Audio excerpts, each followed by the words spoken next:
going to be unboxing Hilary Rushford's 2021 planners. Now, it looks like they're two, but they're basically just exact replicas of each other. This is July through December, and this is January through June. They are what I call rinse and repeat planners because they're basically the same exact pages every single month. So do you need to put them into these big, huge binders or coils? I don't know. I don't think so. I'm actually, spoiler alert, not a fan at all of these planners. But let's go ahead and take a look inside and see what's in there because these were pretty pricey. This was $97 just for these planners.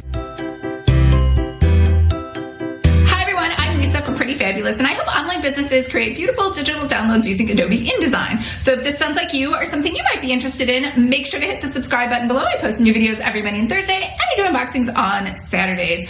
Now we are in my friend Kamila's YouTube studio, also known as her home office, and you should definitely go check her out. She is Heart Behind Hustle, and she does business coaching, which is the exact same thing that Hilary does, I believe. I've actually never heard of her. These are Kamila's planners. She was nice enough to let us borrow them for this unboxing. I checked, they're actually sold out, but it doesn't matter because she said that these came like in a plain white, you know, that flimsy, cheap plastic USPS mailer. They weren't in a pretty box. There was no like lovely packaging or bubble wrap or anything else, which was kind of surprising because these were $97 plus tax plus shipping. So now you're looking at like almost $140 for basically, I'm going to say like 20 pages Xeroxed over and over again.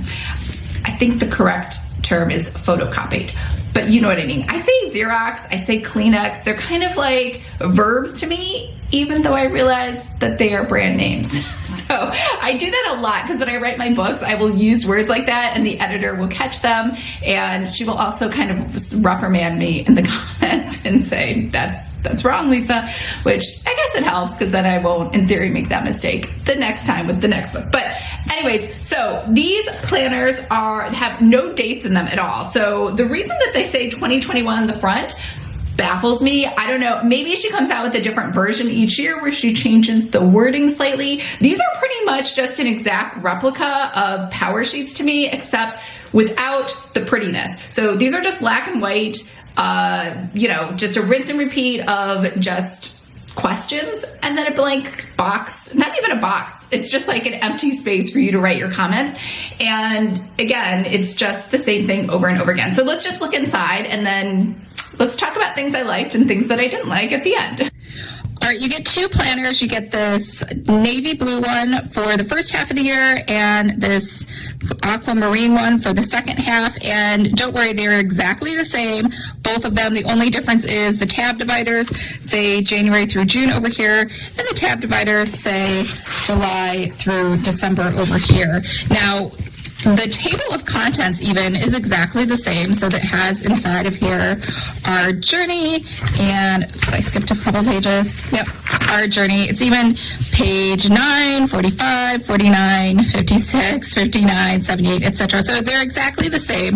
Now, Kamila did fill out part of this January through June planner, so we're not going to look at that because she has some writing in there that's very personal. So we're only going to look at July through December, and remember, again, it's exactly the same. There's absolutely nothing different except the tab dividers here on the side of the month. So you have your typical who does this planner belong to questionnaire here at the top, and then you have a little note from Hilary. And this is kind of a joke. This is, first of all, you need a login and password to this. It tells you absolutely nowhere in here how to get that. And it is just podcasts, which to me, podcasts are more boring than watching paint dry or grass grow. So I absolutely would not find that of any value. Here's a little one-pager on her story about how she read a blog post and wanted to be in business. And then she wants you to put that into your story. And then she starts talking about the portrait. There's that table of contents we just saw. And now we have what's called this portrait section, which is basically just a bunch of incredibly exhaustive questions that to me are kind of silly because I think you guys know I don't believe in one-year planning. So this is talking about 3-year planning and 10-year planning and just silliness like that. What I want to be remembered at 102 years old by the people I love most as no one's gonna remember. I don't know who's going to remember you. So, I mean, to me, that's why I feel like a lot of these are like a traditional goal planner with some silly questions that are kind of overused, and everyone does the same thing. A lot of this too, I feel like, is hugely borrowed from Power Sheets. Now, there's nothing wrong with that, but you know, Power Sheets is just prettier, in my opinion, and this is just super, super text heavy, like just text upon text upon text, and it's almost like it's not even enjoyable anymore. It kind of feels like homework. So this is your snapshots. These are celebrations and reflections. You are who you say you are. I am no longer. I am someone who declare your dreams is step 3 of 4. And these are basically just really far away dreams. 10 years, 3 years. Let's see, 3 years, 3 years. This is your professional, and then over here you have your personal, and it asks you the same questions on the left as it does on the right. Now the left is the 3-year and the right is the 1 year. Same thing over here, 3 and 1. Again, I feel like that's like so crazy to me. Like, who even knew that COVID would happen last year? Like, I just don't think that 1 year planning is even realistic anymore. All right, so here we go. Now we're going to jump into the 6 months, and this section over here, I believe that this is the quarterly. It happens each time. You'll notice these are pretty much the exact replica of what you see in Power Sheets for their planning and all their different quadrants. So same kind of thing, like I was saying. What are you most afraid of? Your 1 year, again, a 1 year brainstorm, portrait recap. So basically just a recap of all those pages that you put in here, because clearly that's a lot of pages to look through. So they're like, why don't we just recap it in this one pager? She has this thing called the path, and yeah, she's pushing her podcast really, really hard. 1 year, again, really, really far away goals. And the podcast push. All right, so now we get into the months. So the months look exactly the same. It has a section called priorities, which is supposed to help you with monthly planning. And then it has a section called plan and presents, which is supposed to help you with weekly planning. Remember, there are absolutely no calendars in here. This is an undated book, even though it says 2021. I think that's the only thing. Like, honestly, she could probably just take this off and then she wouldn't have to order new books each year. But, you know, whatever.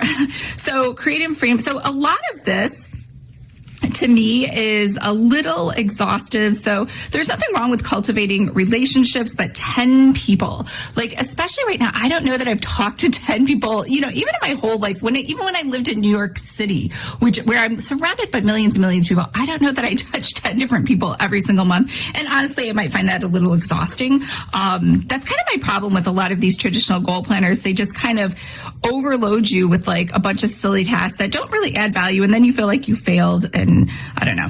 All right, so projects, and I think that's ironic that she says, how does it feel to simplify? I don't think this thing simplifies anything, but here we go. Project maps. We have this anchoring phase where she wants you to have a new mantra or motto every month, which is basically like your word of the month or your favorite quote or something like that.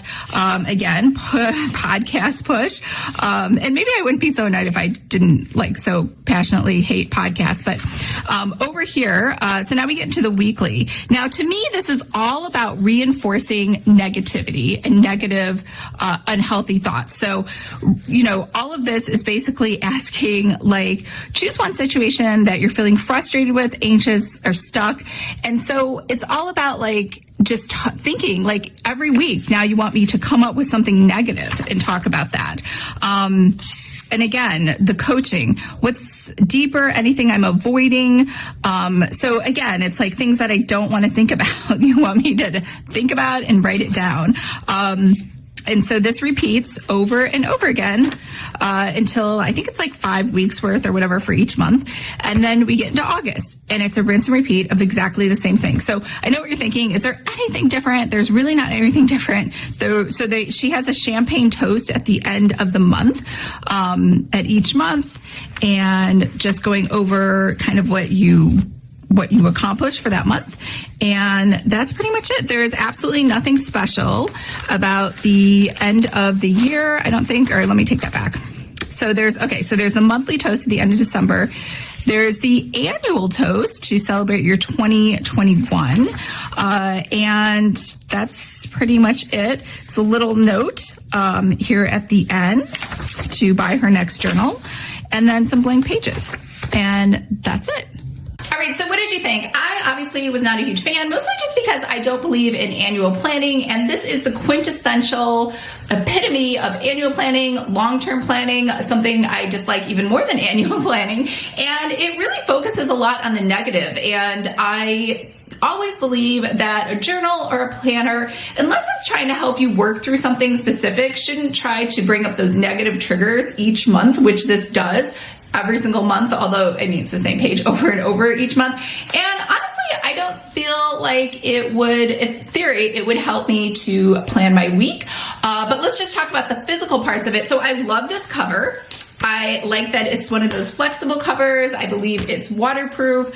I don't know what you're going to spill on it, but I'm spilling tons of things all the time. And by I'm spilling, I really mean my cat Lucky is spilling stuff all the time, all over my desk. I do like the spiral. I think oak oil definitely would not work with this type of cover. I don't like that it's so massively huge. I really just don't. I think some of these questions are excessive, and honestly, I guess in theory, I think all of the questions are unnecessary because I'm not a fan of the planner. But I'm just going to stop complaining about it. Let me know what you think of this planner. I think this is a great example, though, of what somebody with a huge following, an influencer, can do with a planner, because they all sold out. I have no idea if she ordered 10 or 1,000. I'm going to guess 1,000, and 1,000 at $97 is, let's just assume it's a $97,000 profit. She already charged people for shipping. She charged for tax.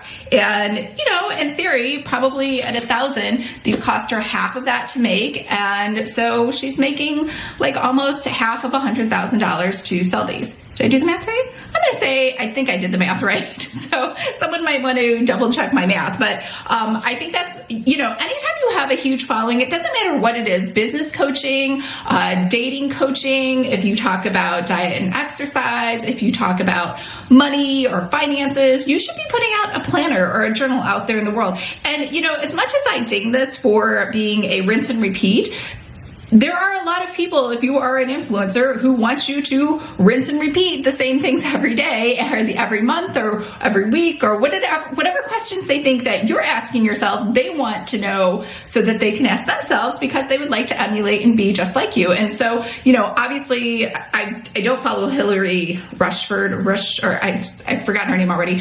And so as a result, that's probably why these don't resonate with me. But if I'm a huge fan of her, I probably would have been super excited to get these, and all of these questions would have been like, question gold for me to answer every month. So I really think that's something you should think about. It's an extra revenue line for you. And obviously people, maybe not right now, but in theory, in the future, when people are out and about again, they'll be carrying their planners around and they'll be showing their friends, and they'll want to order one as well, or possibly just start following you online and buy some of your other products or become a client for coaching.